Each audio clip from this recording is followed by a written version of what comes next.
Hey everybody, Icy Cat here, and thanks for joining us this week on the Siege Report. This is your weekly dose of information regarding everything happening in the game, as well as in the broader community. And I'm joined, as always, by my co-host, Nukem Dukem, who's here to introduce our first guest. Hey guys, today we have a special guest. I am a good friend of his. He is an ESL procaster, and he is BLOODBATH. Welcome to the show, man.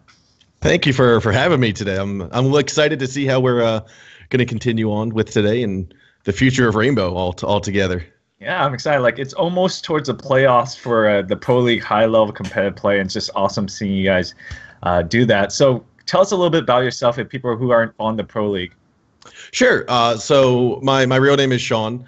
I basically started playing Rainbow from Alpha back in 2015 and never put the game down. Was in through all the betas and started out wanting to know I wanted to be a competitive player in it. Rainbow was my first and has been my only competitive game I've ever played in. And then got into the Pro League during Season 2 of Year 1. We placed 4th. I was on a team called True Ambition. From there, I got the opportunity to come and cast in Poland for ESL.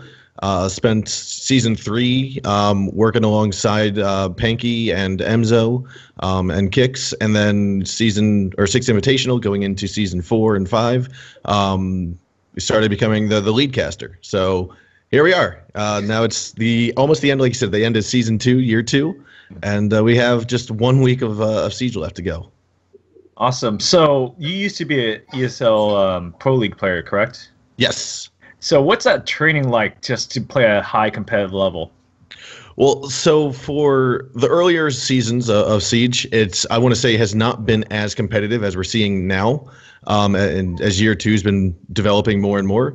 But back when I was in the Pro League, I spent probably about 5 hours a day with our team. We'd spend about 2 hours doing dry runs, going through strats, going through basically different maps, different bomb sites, seeing what's viable. And then we'd turn that into scrims for about another 2 hours or so. And then I'd go on my own for about another hour or two after everything was over and just try to find more stuff and work individually on the roles that we had set up for ourselves. So for me, it was about like 5 to 6 hours a day. And we had like 1 or 2 days off a week. But ultimately, it got us 4th place. So we were happy about it. One thing I was wondering about is being somebody that's on the Pro League, as far as just being a huge part of it, the face of it, as one of the casters for it. What are your opinions on the changes they made to it this year, in that they dropped the Xbox Pro League and shifted to only PC? Do you think that was the right call, or what do you think about how the Xbox teams that were getting ready for it, that thought there was a new year coming, like maybe how they felt? So I'll make an analogy here before I go dive into that a little bit more. For the teams that were up and coming in the Xbox League or Xbox platform that were anticipating on going into the Pro League, to me that kind of hits home, because I feel my sister was one of those players that played softball in high school and was hoping to go to the Olympics to play softball in the Olympics. Well, 2016, I think it was, they decided to not have softball in the Olympics. So it's just like kind of a similar analysis where you're actually taking a sport away that people are working towards the future. So I kind of understand that philosophy of it and why there's a lot of, we'll call it upset Xbox players. But ultimately, I feel like the decision was not fully the decision of Ubisoft. For those that are familiar with we'll call it the prize pool and the financials, it's that the majority of the support for the Xbox was written off by Microsoft for a 1-year contract, at least to my understanding. And so Microsoft then decided to not renew that contract for Year 2, and then that would have put all the financial burden of holding 2 full Pro Leagues onto Ubisoft. So I believe the purpose and the reason that we're seeing the Pro League just stick to PC is a lot of financial reasons, as a lot of, I want to say, just consolidating reasons. I mean, how many other esports games do we see out there on multiple different platforms? I might be able to name one. I don't know many. So to have an official Pro League supported on 2 different platforms is costing millions of dollars, if not more.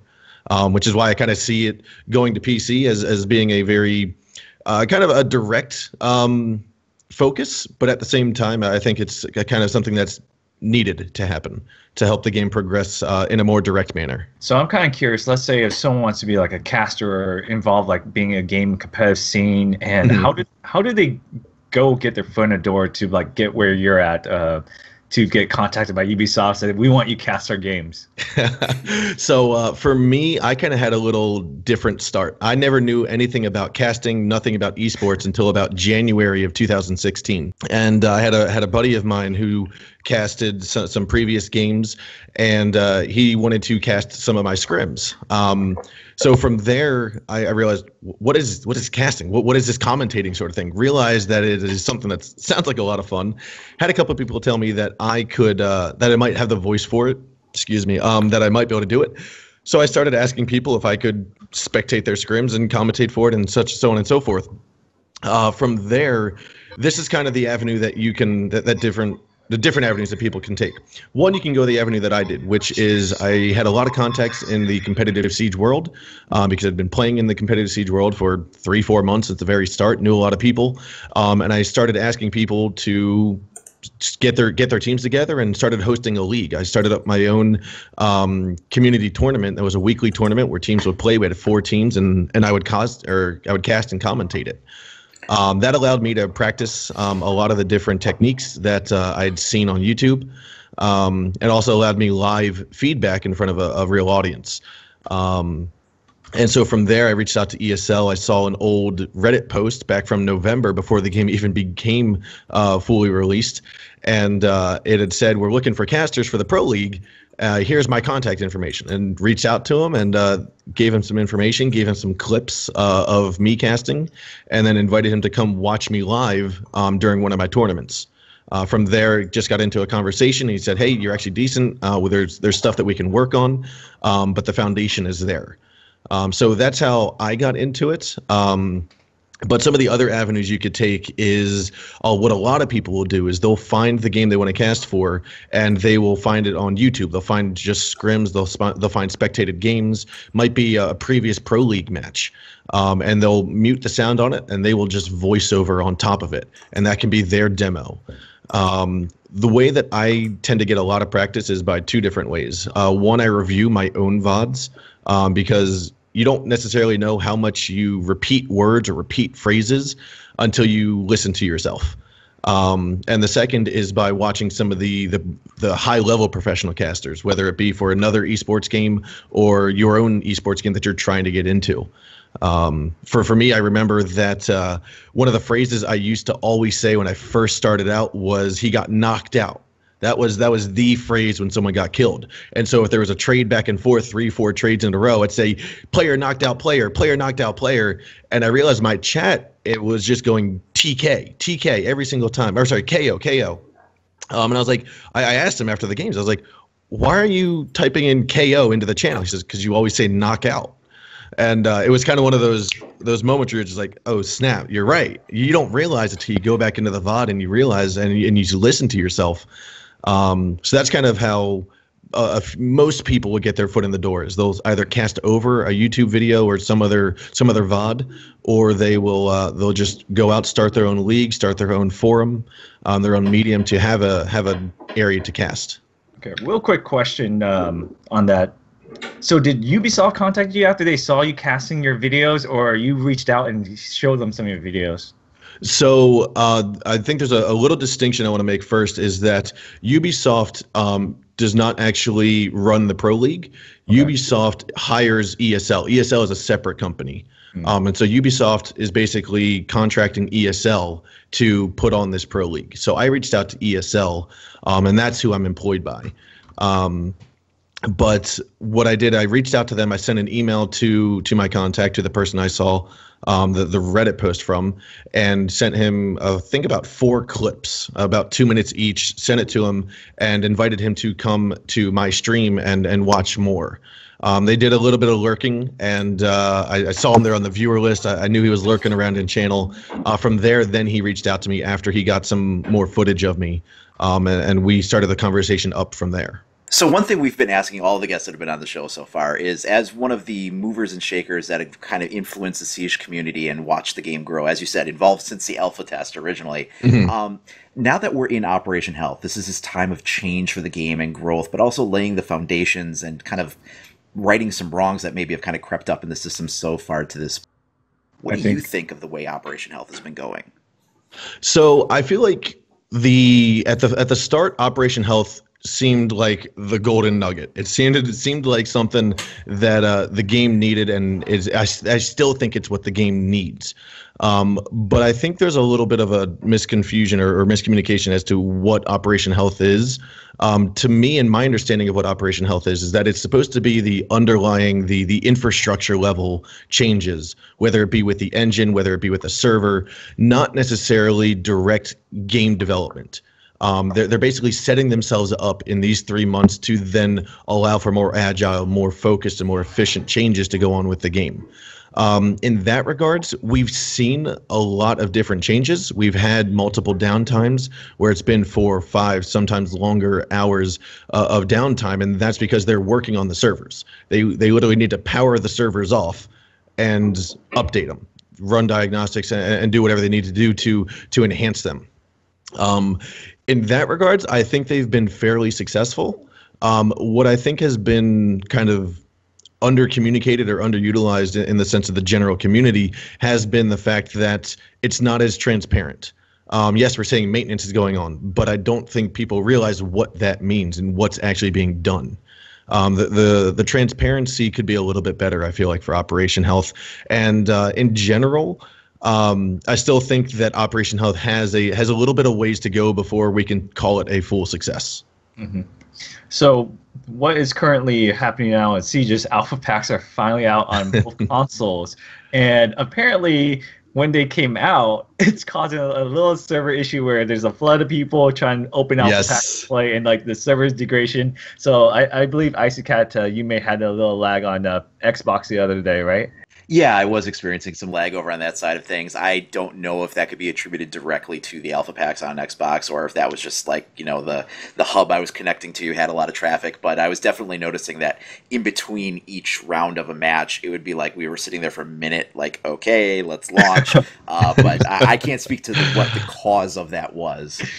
Yeah. Well, I can tell you the cause today was on the PS4 when Alpha Packs came out. After like 10 minutes of opening it, no one could play casual. Everyone's like waiting 15 minutes, and then like a couple of minutes later, it's like, yeah, we're having server degradation because of launch of Alpha Packs. And what's funny is like I get a lot of comments like, how come the Alpha Packs are not out for my console? People don't know that you just have to restart the client, because Alpha Packs were actually in the patch, the last patch for a couple of weeks now, and Ubisoft just had to flip a switch for it to go live. So it's really interesting that people thought there was going to be some massive file update for it. Yeah, no, like you had said, they were already kind of preloaded, and it was just a matter of restarting the client once Ubisoft flipped that switch. I had people coming into my channel asking me, hey, have you opened up any packs? And I'm like, 2 hours ago, I had over 400,000 renown. Now I've got 30,000. Like, you do the math. Where did it all go?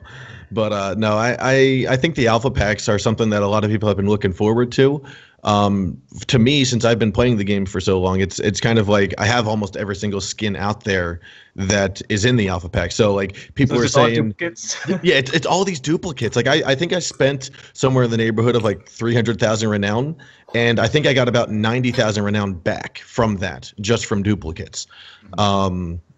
And people originally were asking me, is that a bug? You keep getting duplicates. I'm like, no, I have all these skins. Like, tell me to go to an operator I've never really played. Capcan. Okay, guess what? I have like 90% of the skins for Capcan.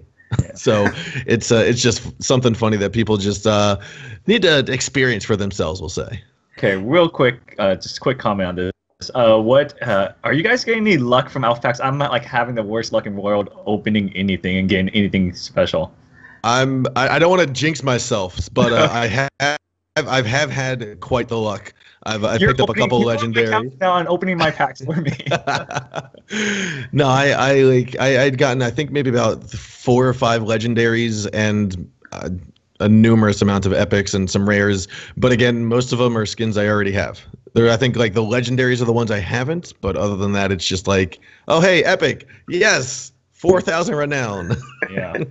Black Ice, duplicate. Yeah. For as rare as Black Ice was supposed to be, there are tons of reports of people getting those. Yep. Except No, me. Except me. Except. I've gotten it on the Spetsnaz beanbag launcher. I've gotten it on the R4C. I've gotten it on some pistols. But again, I was around during Black Ice, and so I already picked up the skin. I already had it, and it to me is just like, oh, people want that skin? Cool. I duplicate. Just duplicate. That's all it is. Self-effects are, of course, kind of the newest thing that Operation Hell's has given us, along with the one-step matchmaking. You're talking a lot about like infrastructure and the foundation of things that this period of time was going to be giving us. And Yes. one thing that came out today was the dev blog, and I should clarify, today being the day we are recording the show, not necessarily the day that you're viewing it. But so when the dev blog came out, it talked about they were working on like changes to maps as far as textures, meshes, streamlining them, lighting improvements being probably the most influential of those changes. And so there's some things going on there. Do you think that's something that is a good area for them to focus on right now? I think so. At least that's one area. I mean, lighting has always been a big point of contention for many players in Siege. You'll see a lot of players, a lot of the top teams, a lot of the top competitive players play in the lowest settings because that will reduce the chance of having a lot of lighting and just texture issues. But I think what you're referring to here when you were talking about the map textures and the meshes, they talked about how they're first focusing on Cafe. And that's a map that, I mean, just thinking about the Pro League, is a map that we've seen a lot of competitive play on. And so trying to rework that map, I'm actually really interested to see how that's going to affect the pick rate of that map. Are people going to jump to it and say, yes, this map is gorgeous now, we can actually play to the style we want? Or are they going to say, it's a little bit out of our league now, or not out of our league, but a little bit, we'll call it different, and we're not as comfortable on that map anymore. So I'm actually really curious. Is it just like small model changes, just to kind of like make the texture look a little nicer and not as much memory usage on the stuff? So does that really change a pro player like wanting to pick a map? So the lighting difference is across all maps, but the texture differences, just looking at the pictures that they threw out in the blog post, to me, it could lend to having more beneficial or more detrimental hiding spots.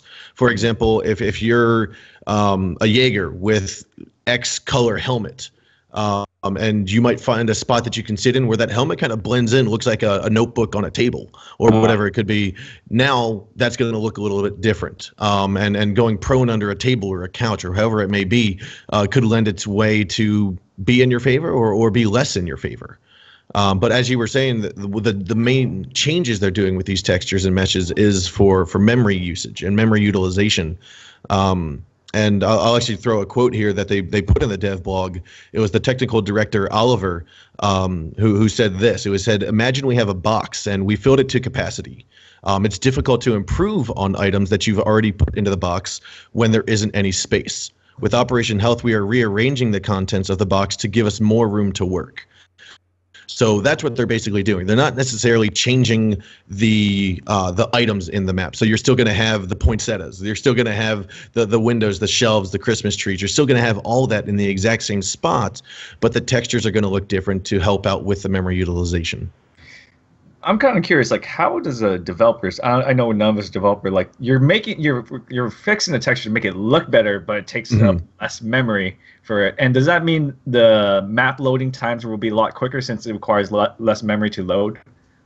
That's one potential benefit. Basically, I can kind of correlate it to some web design that I used to do. Is if you wanted to create a background image or a background texture for your web page, you could create a 1920 by 1080 picture and just throw it up there, or you could create a 1 pixel by 1 pixel image and have that repeat itself. Now, if you do a 1920 by 1080 image onto your screen, that's going to take a lot longer to load than loading a 1 by 1 pixel and repeating it X number of 10,000 times, or however many times it would take to repeat it to a full 1920 by 1080. Or sorry, 1920 by 1080. So I think that's some of the tricks and mechanics that they're working on here, is finding out what textures can we repeat in small fashions.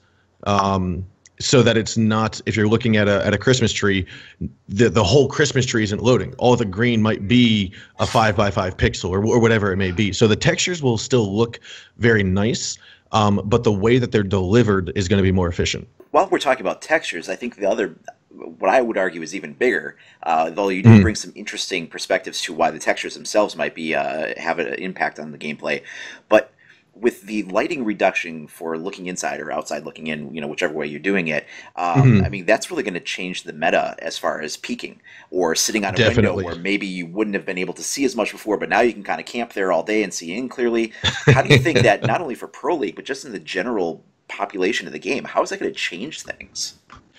Honestly, I feel like that's going to make everyone happy. And I say that because I don't know exactly how it's going to change, whether or not we're going to see more or less repelling, however it may be, because it's very variant, on the map.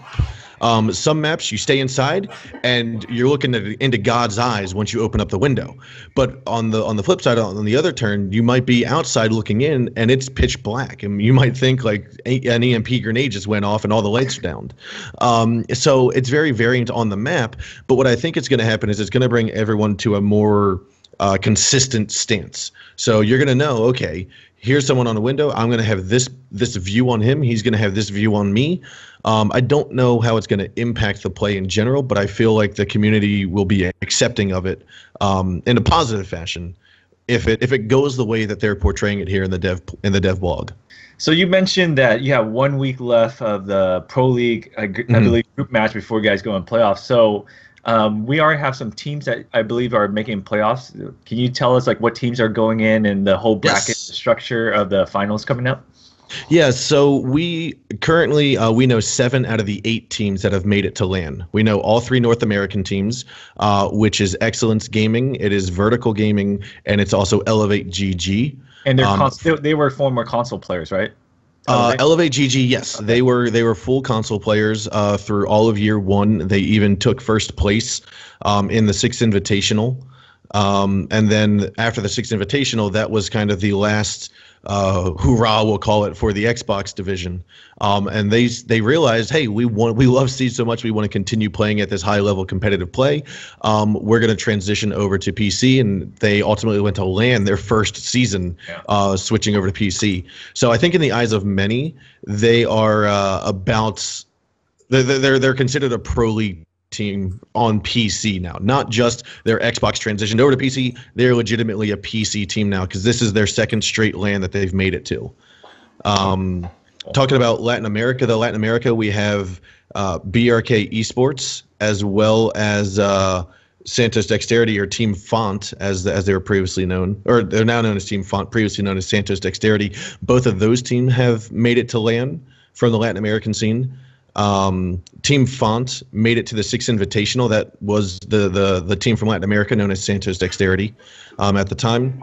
BRK Esports made it to Season 1 LAN here in Katowice, Poland, and they were formerly known as Black Dragons. They've since picked up a different organization, and they're now known as BRK Esports. Both of those teams made it. And then from the European division, we have Penta, who placed first in Group A, and also ENCE Esports, which formerly was known as Sisu. Sisu's been around since the very start of Pro League, as well as Penta. But they picked up a new organization this season. They're now called ENCE Esports, and they placed first in the Group B division.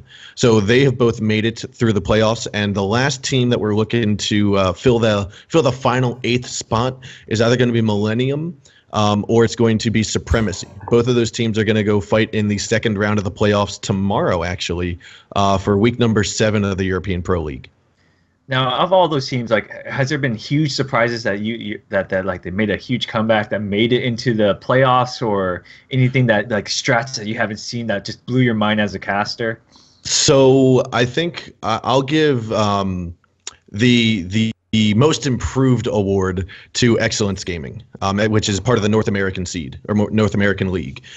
They last season, for those that were paying attention to season 1 of year 2, they were known as a team called Most Wanted, and they had placed 5th and 6th alongside of Continuum. They did an okay job last year. They had some players make a name for themselves, such as my man, and now they come out of the blue and they're here back in the Pro League year 2, taking out Flipside, taking out Vertical Gaming, taking out Continuum, even Elevate GG. So they've basically taken out every single Titan known to the North American League scene. And so with that, with Excellence coming out on top, if I recall correctly, I'm actually double guessing myself now if Excellence beat out VG on the week. I think they did, but ultimately Excellence kind of takes the most improved, I'd say, and the eye opener from my perspective. Awesome. Do you have any cool announcement that's coming up in the Gamescom? What are you guys doing over there? So Gamescom is basically going to be the event, or the venue, we'll say, for the Rainbow Six Season 2 LAN event. And I don't have too much information to divulge now on it, but basically the games are going to take place on the 25th and 26th of it's basically a Friday, Saturday of Gamescom. That is basically going to be our 2-day long event. Generally speaking, like I said, I don't have a set schedule, but generally speaking, during our LAN events, if it's been a 2-day event, the quarterfinals, all 4 quarterfinals will be on day 1, and then day 2 will be the semifinals, followed by the grand final. So I think it's safe to say that the structure will be very similar to that. As for times and who's playing who, we don't have that just yet. Okay. What about any seats or any like giveaways or any announcement that's coming up for it? Yeah, so seating, as you just mentioned, we want to give the Pro League teams, as well as everyone else, time to figure out who's going to be playing who. What are the seeds going to be? And so because we have 7 out of the 8 teams, we have to wait for that eighth team to be chosen, or be we'll see seen as the victor, we'll say.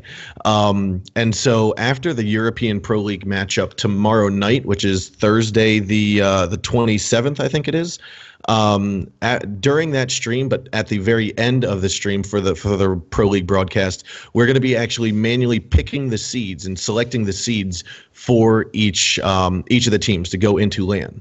So we're basically, Kix and I are going to be on stream, and we're going to manually choose. We're going to go through all the requirements, all the structure of how the LAN will be in regards to the bracket structure and the seating structure, and we will literally be picking out names for the seats in a random and very transparent fashion. So one of the things that we've been talking about too is with the growth of the game overall, and I believe it was a few weeks ago even that there was an article that it came out and talked about like how there's like 20 million players in the game now, and it's just getting bigger all the time. With the growth of the game and with the changes that have come to Pro League and with the things that Operation Health has done to kind of lay the groundwork and expand for the future, we've also seen some changes on the development team too, in that we've gotten a new community manager and a new community developer. So joining Ubi Justin is now Ubi Gabe on the dev side of things, and then on the CM side with Epi, we also now have Matt Shacha, who was formerly of both Ghost Recon and then Division when he came to Ubisoft. So we're seeing some big growth there. What do you think that portends for kind of like growing the community and adding these members to the community team? I think adding and increasing the general community, whether it be a community manager, community dev, however it may be seen, I think is a very good thing for Siege. I also think it kind of sheds some light onto how Ubisoft is looking at Siege and investing in resources towards Siege. I mean, they're investing in not only the time and resources and financial resources to basically put on Operation Health. They're also seeing this as an opportunity to increase their human resources into the development of the game here. As we just said, we've got new devs and managers for the community. And taking that a little bit further, we're seeing financial investment in the prize pool of the Pro League. I mean, there's only been one season so far that the prize will continually increased, and that has been this season, season 2. But moving in forward, next season for season 3 of year 2, we're going to have, I think, $275,000 as the prize pool, And then the Six Invitational to happen in next February 2018, is going to be $500,000.